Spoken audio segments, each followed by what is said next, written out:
खबरन जो सिलसिलो जारी है। खबर शामिल कंदासी आवाज़ न्यूज़ चैनल जे रिपोर्टर मौजूद शहदादपुर रिपोर्ट अली असगर बिरोई सिनी राब्ता काउंसिल शहदादपुर जे अगवान मुफ्ती फारूक मुमताज़ राजपूत मोहम्मद खालिद इशफाक अहमद ऐं ॿियनि प्रेस कॉन्फ्रेंस कंदे चयो आहे त शहदादपुर खे खंडरात बणायो वियो आहे। शहर जे सरकारी मिल्कियतुनि खे भुॻड़नि जे मट ते विकिरो कयो पियो वञे ऐं नाजाइज़ हद दख़लनि जी आड़ में सियासी इंतकामी कार्रवाई जो निशानो बणायो पियो वञे।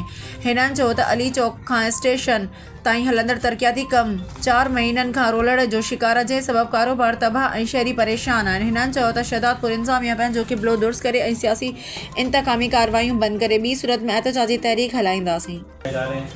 लेकिन जानिबदारी का मुजाहरा है उसमें।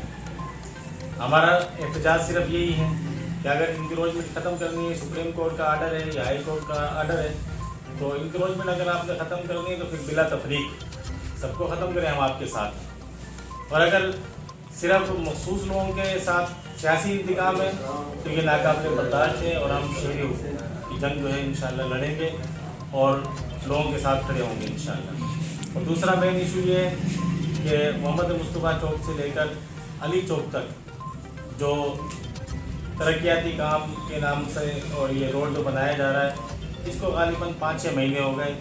शहरी परेशान है, दुकानदार परेशान है, सारा बाज़ार तबाह कर दिया गया है, लोगों के कारोबार तबाह हो गए हैं, लेकिन इस पर कोई